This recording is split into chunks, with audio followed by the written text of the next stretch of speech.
To the ends of the earth. King Solomon's Mines, adapted from the Rider Haggard novel by Chris Harold.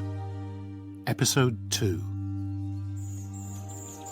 And so, my dear son, we continued our journey.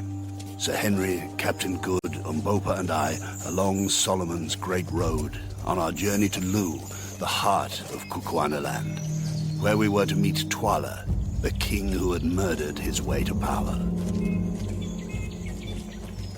The country grew more and more lovely. Earthly paradise, don't you think, Good? Kukuanaland, eh? Well, it beats Transvaal into a cocktail. Not that that's too difficult. Hey, what's that chap doing? Running as if the devil were at his heels. I think Infadus has dispatched a runner to alert the people of Lu of our imminent arrival. The speed of him. He will keep up this speed all the way to his destination. For running is an exercise much practiced amongst his people. Then, at last, we beheld the town. I've never seen a native town so enormous. Quite 5 miles round. The road ends there, beyond the town, by the mountains known as the Three Witches. It seems to lead into the mountains. Is that right? Yes, it leads to a great pit, with ancient mines leading off it. It is now where we bury our kings, in the place of death. The place of death. Just as Silvestri said. I have heard it said that in days of old, people came to these mountains to find bright stones, pretty playthings, and yellow iron. Is that true? I know nothing of those times. Scragga, we have preparations to make. It is strange, is it not, that my lords who have dropped from the stars, the all-knowing lords, do not already know the answers to these questions. We know much in the stars, but not everything. Why else would we be here, if not to increase our knowledge? Well fielded, old chap. You must speak with Kagoo the Old, she who stays at the side of the king. She is as wise even as my lord. You will meet her soon. Very soon. Come, Infadus. We must prepare for our city to do honor to these men from the stars. I believe, gentlemen, we have found King Solomon's mines. By Jove. You're right. I think, too, we have found a dangerous and implacable foe. As we came, we saw that company after company of men were issuing from the gates of the town and marching towards us. Sir Henry laid his hand upon my arm. But it looks as though we're going to meet with a warm reception. The warriors charged swiftly up the rise with flashing spears and waving plumes. The size of them. Not a man under 6 feet in height. And the weapons. I haven't seen their like. Those spears. The two-edged spear is not for throwing. It is a bangwan, a stabbing assegai for use in close quarters. The wounds inflicted are terrible. The heavy knives are called tolas. The Kukuanas can cast them with great accuracy to a distance of 50 yards, and it is their custom to hurl a volley of them at the enemy as they charge upon them. Now what? They've frozen as still as a collection of bronze statues. Go! Go! Go! Every spear rose into the air. They honor us with the royal salute. We advanced on the town. The warriors closed in on all sides, and the great gates swung shut behind us. Amazing layout, this place, huh? Never seen anything like it. Through the center ran a wide pathway, intersected at right angles by other pathways, so arranged as to cut the huts into square blocks, each block being the quarters of a company. Look at the women. Hundreds of them lining the pathway. So what exactly have they all turned out for? Us, I would imagine. And what is Infadus pointing to? Your legs, Captain Good. Your beautiful white legs. For them it is a wonder beyond all wonders. Yes. They're all staring at my legs, damn it. And with good reason, dear fellow. But that girl there, did you see her? She seemed to be staring right at me. Her face, almost as if I knew her from some other place or time. Oh, come. You saw her where? The village green at Avenger Hammer? But it was just... You're probably the... Oh, never mind. His Majesty resided in a very large hut set on its own, surrounded by company after company of warriors, to the number of 7,000 or 8,000.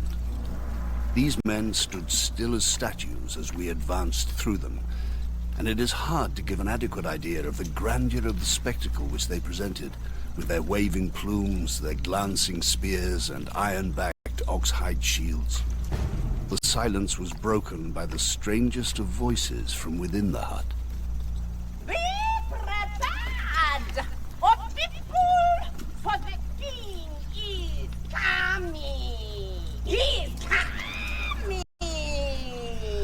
Now, what in God's name? The door of the hut opened, and out came a giant of a man, accompanied by Scragga and a shrunken figure wrapped in a fur cloak. Man's a giant. What is that beside him? Be humble, O people, for the king is here.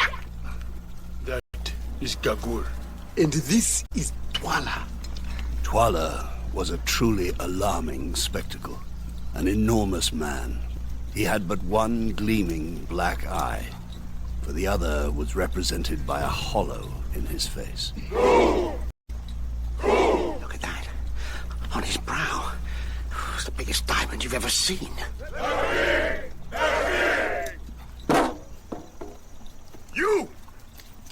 You have dropped your shield, soldier.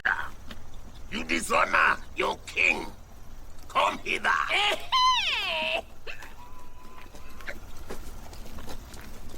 So, soldier, wilt thou make me look small in the eyes of these strangers from the stars? Scragga, let me see how thou canst use thy spear. Kill me, this blundering fool. My spear is eager for him. No, hang on. A good thrust. Take him away. Clean up the blood. Oh, my God. And welcome to you, white people, who come hither whence I know not and why I know not.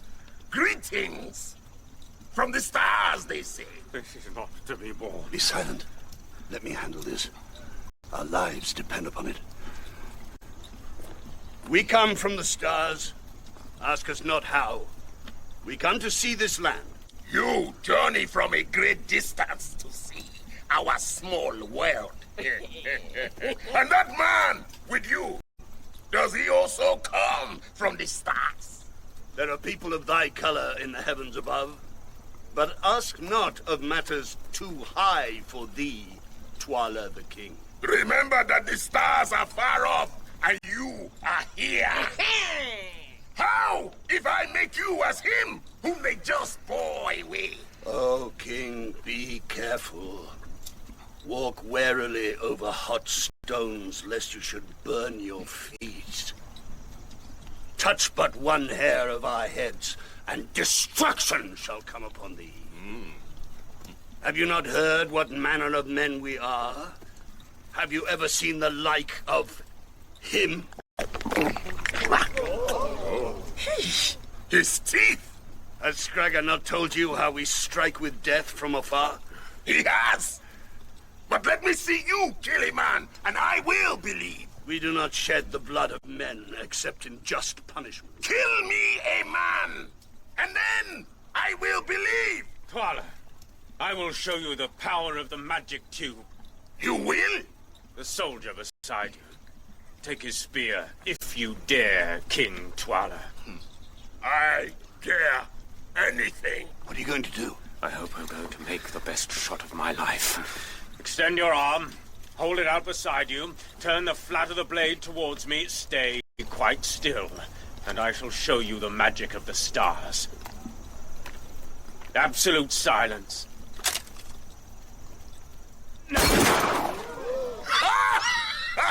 The bullet struck the flat of the spear and shattered the blade into fragments. The spear nearly flew out of Twala's hands, but amazingly he kept his grip on it. You have no fear, Twala the King. We of the stars honor you. What seek ye? Do you come for bright stones? And thou with the darkest skin and the proud bearing, who art thou? And what seekest thou? Touch me not, Gagul. Not stones that shine, not yellow metal that gleams. Methinks I know thee. Methinks I can smell the smell of the blood in thy heart. Gagul has spoken strange words. What say you? We keep our own counsel. Tonight is the great hunt and the great dance. I would have you see them. Yes, I would have you be there.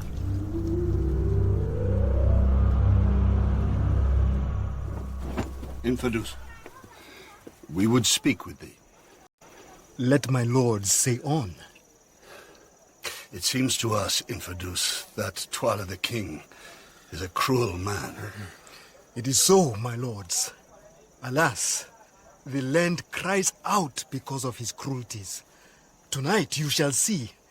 It is the great witch hunt, and many will be smelt out as wizards and slain. A witch hunt? No man's life is safe. If the king covets a man's cattle, or a man's wife, or if he fears that a man should excite a rebellion against him, then Gagul, whom ye saw, will smell that man out as a wizard, and he will be killed. Then why is it, Infidus, that the people do not cast him down?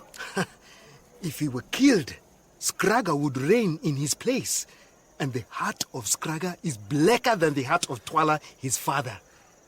If Imotu had never been slain, or if Ignosi, his son, had lived, it might have been otherwise. But they are both dead. How do you know that Ignosi is dead? What meanest thou? Listen, Infidus, and I will tell you a story. Years ago, the king Imotu was killed in this country, and his wife fled with the boy Ignosi. Is it not so? It is so. It is said that they crossed the mountains and were led by a tribe of wandering desert men across the sands beyond, till at last they came to water and grass and trees again. How do you know this, Umbo? They traveled on and on, many months' journey, till they reached and be my men. Will you share the dangers that lie before me and help me to overthrow this tyrant and murderer, or will you not? Choose. I came here for my brother, not for white stones. But I will stand by you in this matter. It will be very pleasant to me to try to square things with that cruel devil Twala. What do you say, Good? I am with you. I only have one stipulation. Tell me.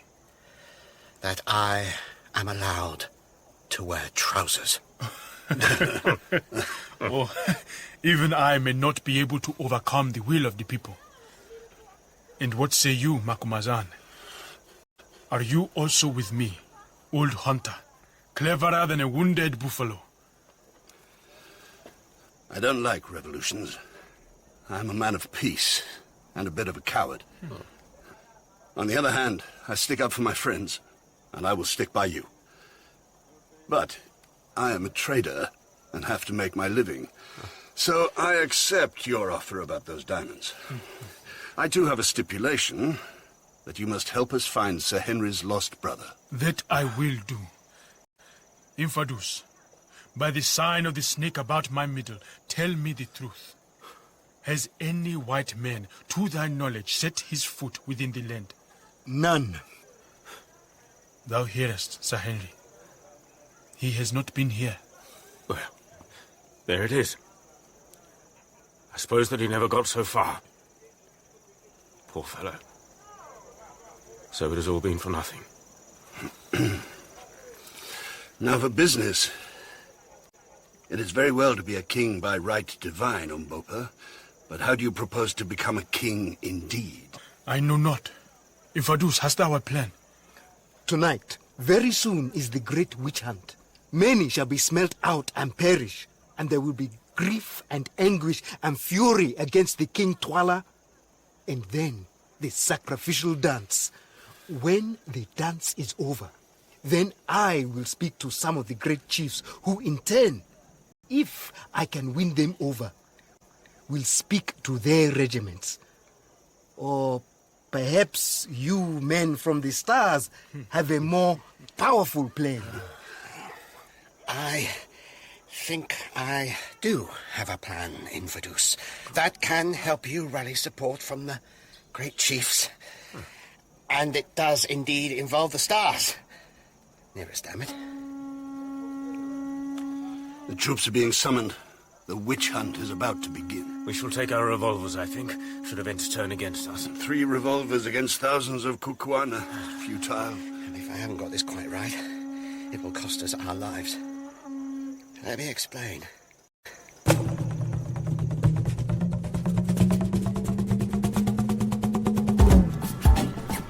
The great crowd. What a scene. 20,000 men, I would say. Arranged in regiments in turn, divided into companies, and between each company runs a little path. To allow for the witch-finders to pass up and down. Is the whole army here, Infidus? Nay, but a third of it. The killing. Will many be killed? Very many. It seems we are going to assist at a gladiatorial show. You see, from the royal hut, Twala, Scragga, Gagul. and those who slay. There emerged a little group of about a dozen gigantic men, armed with spears in one hand and heavy daggers in the other. The king seated himself upon the center stool. Gagul crouched at his feet, as a cat might. Greetings, white lords. Be seated. Waste not precious time. The night is all too short for the deeds that must be done. You come in a good hour and shall see a glorious show. Begin! Begin! What is the lot of men born of woman? From out of the masses of warriors, strange and awful figures appeared, running towards us. They were women, aged, their white hair streaming out behind them. These are the Isanus, the witch-finders. With a wild yell, Gagul's horrid ministers broke away in every direction, the dry bones round their waists rattling as they ran, and headed for various points of the dense human circle. Smell him. Hear the thoughts of him who thought evil of the king. Creeping and crouching with outstretched wand in her hand, the Isanusi slid amongst the frozen soldiers. I can hardly watch this. Suddenly the end came. With a shriek, she sprang in and touched a tall warrior with her forked wand. Instantly, 2 of his comrades seized the doomed man, each by one arm, and advanced with him towards the king.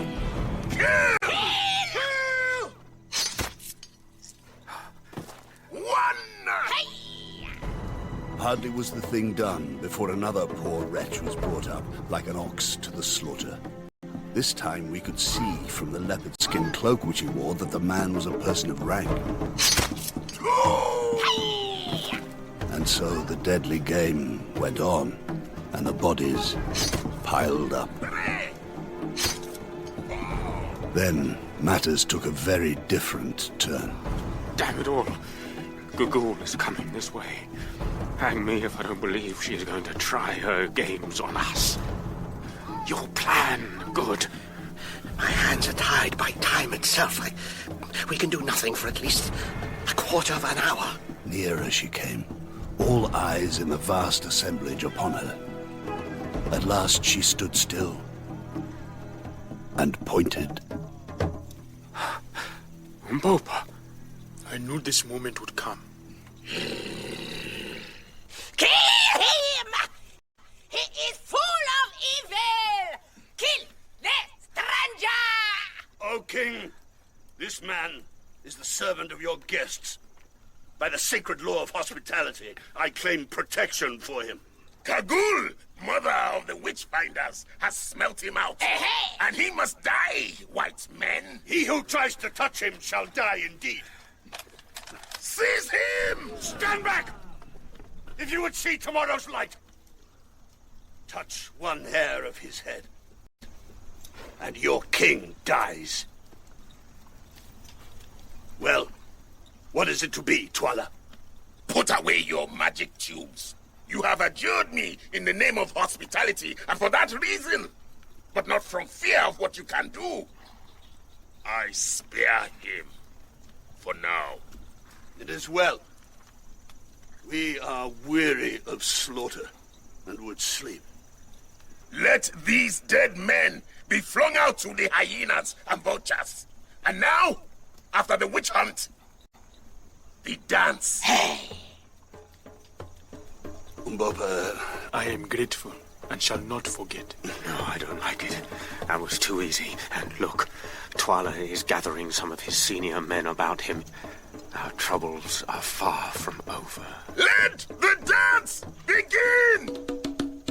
flower-crowned girls sprang forward in companies, waving delicate palms and white lilies. They seem to be taking turns performing for our benefit. Yes. Isn't that the girl I saw earlier when we entered Lou? Girl after girl took her turn dancing, and then Twala lifted his hand and stared at us with an expression I could not fathom. You have seen the dance of the maidens, O white men from the stars.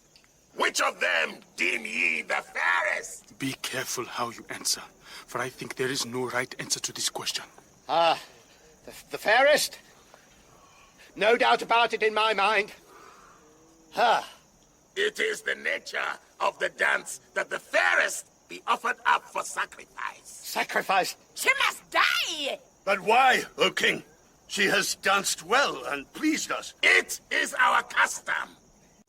Did I fail to put the fairest girl to death today, misfortune would fall upon me and my house. She must die! Bring her hither, Scragger! My spear is eager to pierce her, father. No, I don't think so, Scragger.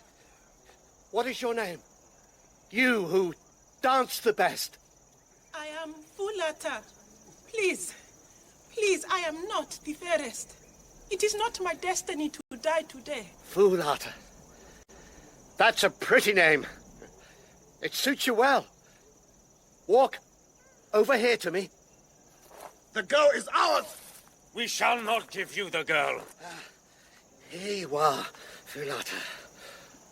What a pretty necklace of flowers, huh? Got some like that in my garden.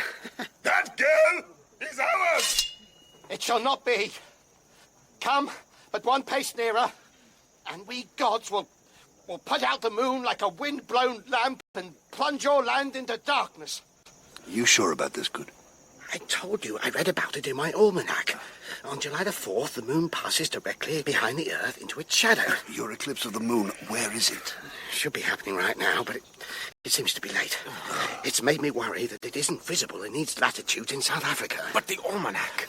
The almanac isn't too clear on that point. He lies! Let him do as he promises, or die with the girl and those with him! Look, gentlemen. I looked up into the skies and saw that Good and his beloved almanac had made no mistake. On the edge of the great orb lay a faint rim of shadow, while a smoky hue grew and gathered upon its bright surface. The bright surface began to dim. The moon is dying! The white wizards have killed the moon! No man can put out the moon! This will pass! I have seen the like before! The blood-colored sky grew darker still, and so too did fear and panic grow. This is our moment, Ep.2. Let us gather the chiefs. I will make it so. I will restore your kingdom to you. It is all a trick! These men, they do not come from the stars! They are like us! You will see when I show you their blood! Scragger hurtled towards us, spear jutting out before him. Sir Henry stepped forward, apparently indifferent to the danger. Now, see how you like it, Scragger. My son! My son! No! Run, gentlemen. The blood-like light had almost gone. Panic was total. We took shelter in an empty hut as people ran hither and thither. Infidels went to assemble the chiefs and troops loyal to Umbopa's cause. And we knew that Twala must be gathering his opposing troops to try and crush us. So, Macumazane, the battle is coming to us, and I would know your counsel. Twala's troops will outnumber ours. He is a monster, but monsters can command great loyalty, so, yes. In which case, a strong defensive position has to be the way we approach matters. Defense, as they say, can be the best form of offense. Just outside Lu, there's a large flat-topped hill shaped like a horseshoe. That would serve. So be it.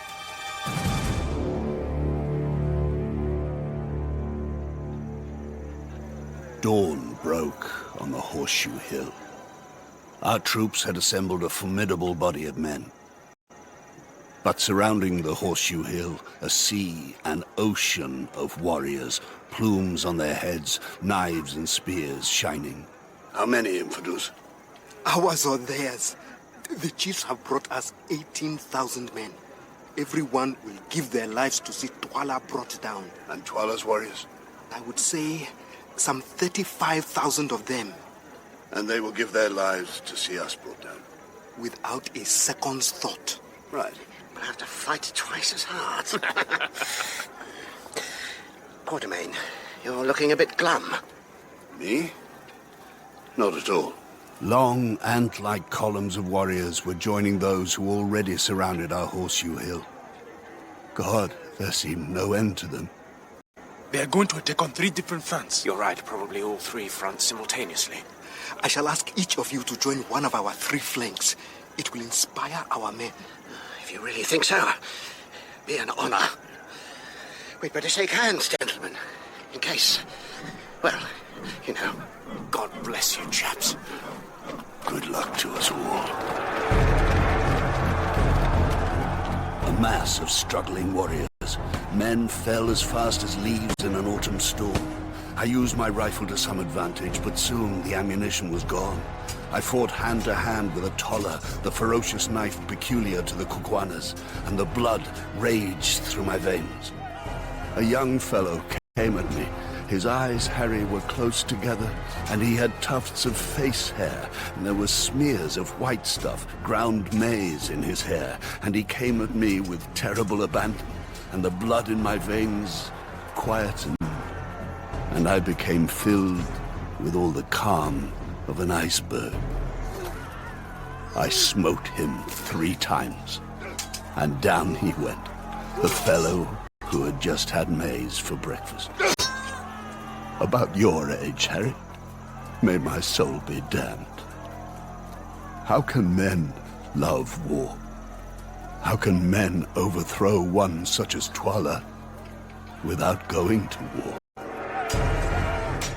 As for the warriors who fought for Umbopa, so many of them went to certain death, about to quit the blessed light of day forever, and yet able to contemplate their doom without a tremor. Magnificent, terrible, an impossible battle, but at dreadful cost. We held off Twala's hordes. They're pulling back. No! Look! They are regrouping. We are weakened. Our troops call for rest, yet we are trapped on this hill, and our supplies run short. Sir Henry, thank goodness. We're all in one piece. Infidels, Umbopa. There is only one way forward. To attack now, with no delay. It will not be expected. The fiercest of battles. Each side knew what was at stake. Take that, you damned villain! Good was a revelation, fearless in combat. Infidus and Umbopa fought side by side, the old warrior as powerful in battle as the young one. Sir Henry fought like one of his Viking ancestors, sword in one hand, axe in the other. Then, coming through the tangle of fighters... Where art thou, Inkubu? The man killed my son, Scragga! Where art thou? I'm here, King Twala, whenever you're ready. It was like seeing the gods of Olympus clash. Sir Henry seemed to stumble, and my heart was in my mouth, but it was a bluff. And as Twala came forward, Sir Henry swung his axe with an extraordinary force and speed. It severed Twala's head from his neck in an instant. Gagool chased after the head. With the death of Twala, the tide turned. Victory finally came to Umbopa. But at what a cost of blood. I wish I could wipe my memory like a blackboard. Sir Henry, Umbopa, Infidus, and I had all survived. But then, upon the ground, what should I see? Terribly blooded. Good! Tell me you're all right. That's all right. Bit bashed about, but I'm sure I'll be...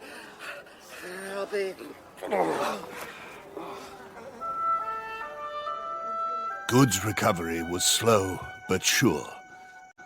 I had no idea just how indestructible was this tubby little man with his false teeth. He was tended by Fulata. You talk so much of the ocean and boats. But I don't know what an ocean is, my lord. I've told you before. Call me John. Oh, the ocean, it's like the river that runs through Loo, but far bigger. Sort of a huge river that runs right round the world. I should very much like to see such a thing, my lord. Now, this, my lord's business, Fulata. I have to clean the wound. Do we have to do it now? Think of other things. Tell me about your home in the faraway country. Do you have a woman there? Well, yes, there's Mrs. Peveril, the cleaning lady. Cooks a bit too. But come to think of it, I don't suppose that's what you meant. No, I don't have a wife. Never have done. But your wound grows well, John Good. John Good? Well, that, Fulata, is a distinct improvement. I am glad you say so, my lord. No, look here. I did... Oh, hang on. Are you teasing me? You are. Come on, Good. We've got a meeting to go to. And so Umbopa held a grand council, promising a new way of life to his people. Twala is no more. And as long as you take me for your king, Twala's ways have gone. After a long night, the sun has risen. No man's blood shall be shed without trial, and witch hunting shall cease in this land. It is well said, O king. But one great mystery remained for us. The mines, deep in the mountain, to which King Solomon's road ran. The great diamond on Twala's brow?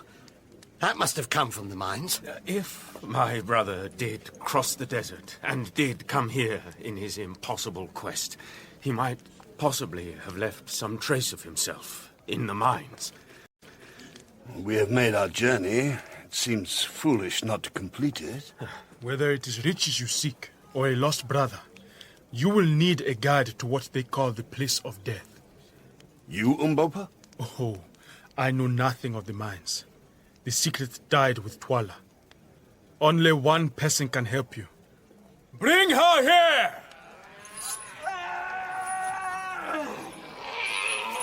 You usurped the king! And you killed my master! And I will kill you with my own hands, if you do not help my friends.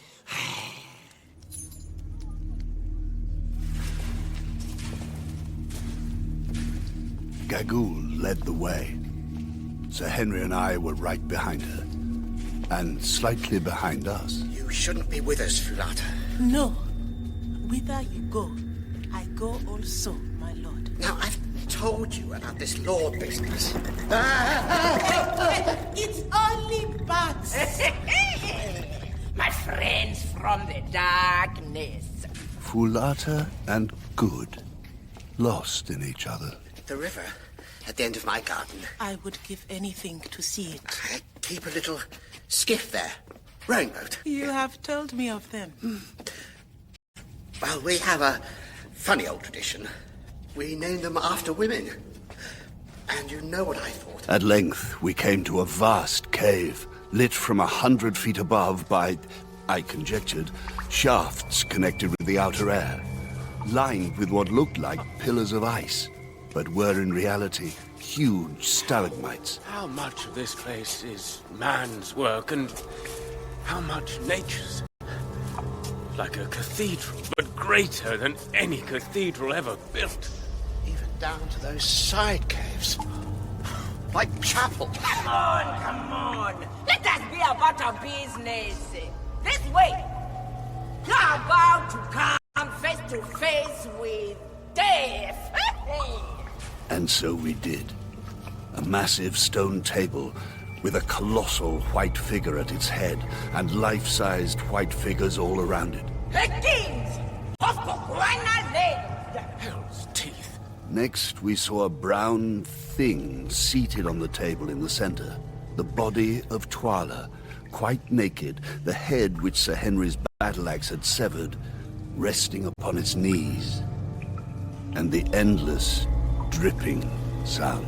The water, the white figures, their bodies calcified. Twala's body is being transformed into a stalagmite. This is how we Kukuanas preserve our royal dead. To our horror, Gagul scuttled across the table, bent down and kissed Twala's icy lips with a lover's relish. And now, here is the chamber you seek. But there's just a solid rock wall. Do not jest with us, Gagul. The solid rock wall was moving. It slid up into the ceiling. It must have weighed at least 20 or 30 tons, and was clearly moved upon some simple balance principle of counterweights. But how did Gagul trigger the counterbalances? Some hidden lever.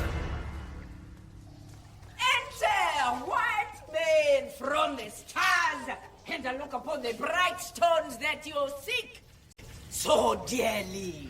Beware of the bright stones, John Good, and do not trust that woman.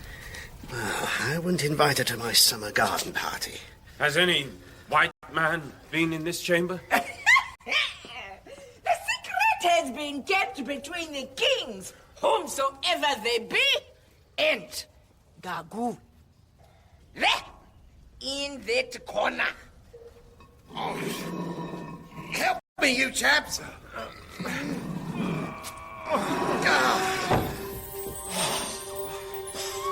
Diamonds, huge and uncut.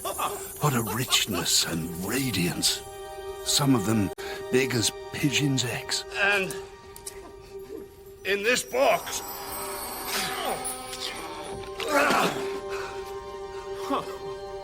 Gold. We are the richest men in the world. The bright stones. Run them through your fingers. Eat them. Drink them. There are other chests. More bright stones. See? Yes. Falata, where are you? Come and see. She betrays you! The stone falls! The rock door was closing. Gagul wanted to trap us. She has knife! Then Gagul's knife was in Fulata. But Fulata clung on to Gagul's ankle. Nothing could stop her. Gagul, intent on trapping us, was caught in her own trap. The rock door slid down.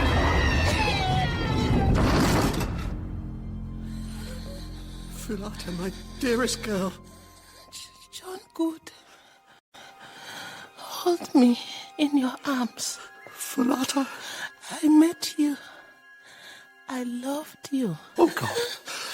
What can I do? Take me to the garden of your house. What a place, such colors. At the end of your garden, you told me Yes? there is a river, and I think I can smell it. Yes, I can smell the water. Kiss me one more time. Oh. This kiss must last forever.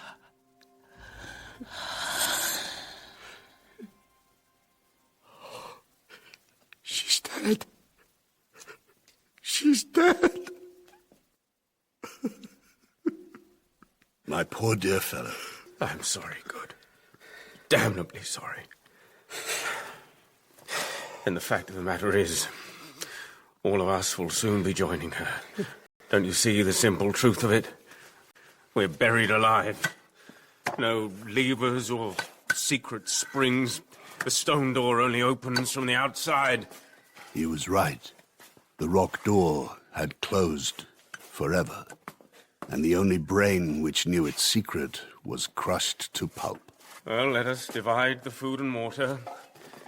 We'll eat and drink and be... For in about 2 days' time, we shall start to die. The lamp began to dim. The fat was nearly exhausted. Infadus will miss us, surely.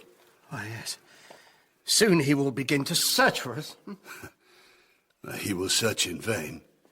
He does not know the secret of the door, nor even where it is. Even if he found the door, he could not break it down. My friends, I see nothing for it but to bow ourselves to the will of the Almighty. The lamp is getting dimmer. Then it flared up, and we saw the corpse of Fulata stretched upon the ground, and the glitter of diamonds like all the stars in the sky. And then, darkness. Absolute silence. Harry, you may have lain awake at night and thought the quiet oppressive, but I say with confidence that you can have no idea what a vivid, tangible thing is perfect stillness. On the surface of the earth there is always some sound or motion, and though it may in itself be scarcely perceptible, yet it deadens the sharp edge of absolute silence.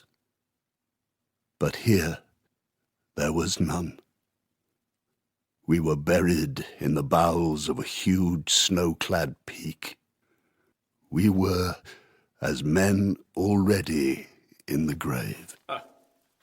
The irony of it. We're rich beyond belief, and we'd give it all away for a cup of water. I was rich beyond belief, and only now do I know it. I am not a brave man, Harry, and the prospect of death by starvation in a pitch-black stone cell, for a while it paralyzed my very ability to think. So much for my chances of ever seeing George again. And you, Quatermain. Harry is lost to me. Good. What are you doing? Gaggle's knife. I have taken it out of Fulata. I have been thinking.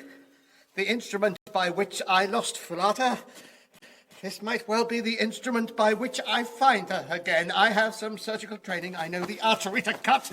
Just a heartbeat separates our two hearts. If I'm to die anyway, why wait? No, stop! No, wait! No!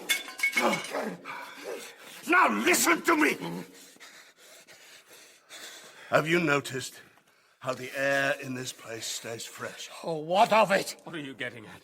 When Fulata died at the end of your garden. Just a silly romantic fancy. No, it wasn't. Remember, she smelt the water, and I think she really did. She meant it literally. She smelt the great river that runs under this mountain. There is air running into the chamber.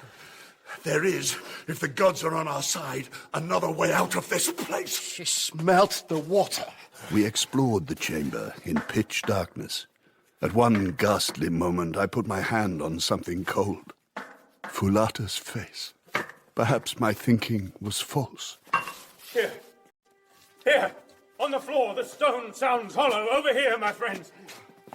There's a steel ring recessed into the stone. Some sort of trapdoor. Let me try.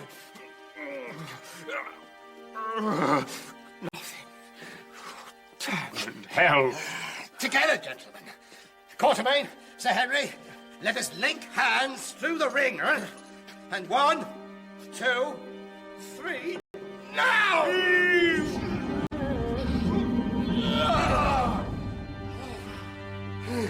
My God. The first step of a stone stair. And you can smell the water. God bless you, Fulata. Then, down the steps, a labyrinth of tunnels, the underground river. The tunnel we chose narrowed. Had we made a disastrous mistake? And then, miraculously, Light. I can see light. we pushed ourselves out of the narrowest of openings like a fox's earth. And we were out, Harry, under a starry night sky. I've never felt more alive. Just to be able to breathe fresh air. A luxury beyond all the luxuries that money can buy. And then we return to the lights of the town to make our farewells. Go! Go! Go! Umbopa, King Ignosi, as he should be properly known, looked every inch a king. We spoke of what had happened in the mines, and the fate of Gagul, and Fulata. Go now, ere my eyes rain tears like a woman's. At times, as you look back down the path of life, you will think of how we stood shoulder to shoulder in that great battle which thy wise words planned and won for me, Macumazahn. Farewell, Umbopa. Fare thee well forever, my lords and my friends. Sir Henry, I was once your right-hand man, eh? I would have you be my right-hand man here in Kukuana land. Damn it, Umbopa, you know I cannot stay. Is it fit that I embrace a king? Oh, it is. You and I, we are men. Oh, we are. Captain Good, the most unexpected of warriors. Fulata, you and she. What a sorrow. Is it fit I should embrace a naval captain? Well, just this once, eh? Sir Henry, I have so much sadness about your brother. Poor dear George. When we were trapped in the mines, I came to terms with his death. Sir Henry, I sent out runners across the land. There was a faint rumor, but from a year ago, my bearers will lead you a different route across the mountain. Perhaps you will learn his fate. Thank you. Infadus, you have done well. And you, my friends, fare thee well. Keep me in your hearts, as I will keep you in mine. How does destiny work, Harry? I thought I'd grow wiser as I grew older, but I seem to know less and less. We were on the Suleimanberg, east side of the mountain, a stream, greenery, before we reached the desert. But what was this? A hut built in the middle of nowhere. Great powers. And from the hut limped a white man clothed in skins with an enormous black beard. He looked at us. His eyes widened. He hobbled forward. It is my brother. My brother, George. George! Henry? Henry! His right leg was in a bad way. We learned his story. A desperate journey across the desert, a fall, a broken leg. His loyal bearer, Jim, looking after him. Been here for a year. Living off the land, Jim and I. dear like fellow. Robinson Crusoe waiting for rescue. Oh, what a madman I was to pursue that dream. King Solomon's mines. And not a dream. Clear that table.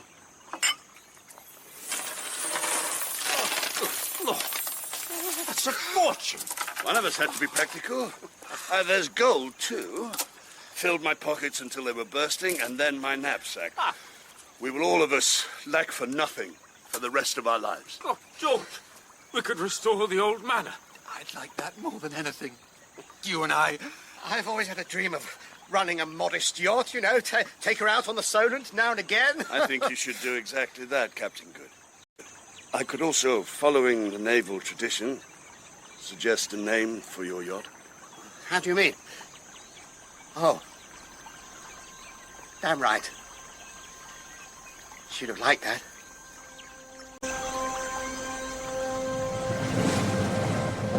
It's bitter cold, Harry, on the upper deck of the Ariadne. But I have my flask to ward off the chill.